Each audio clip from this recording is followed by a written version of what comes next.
এ ভাই, শুনলাম তোর দাদা নাকি খুব জমিদার ছিল, তো তোদের জন্য কিছু রাখি যায়নি? না রে ভাই, আমাদের দাদার সম্পত্তি নিয়ে আমরা বড়াই করি না। শুনলাম তোর দাদা নাকি তোদের জন্য অনেক কিছু রাখি গেছে, তোরা সেগুলো নিয়েই বড়াই করছিস। তো কি কি রাখি গেছে? হরে ভাই, আমাদের দাদা তেমন কিছু রাখেনি।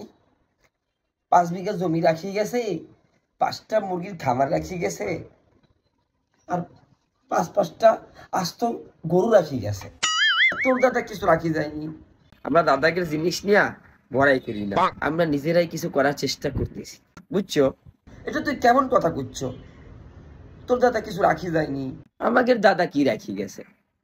7টা গরু রাখি গেছে, 7টা গাড়ি রেখে গেছে, 7টা দোকান রাখি গেছে, আর 2 বিঘা জমি রেখে গেছে। তোদের মতো 5 বিঘা জমি আমাদের নাই তো কি হয়েছে?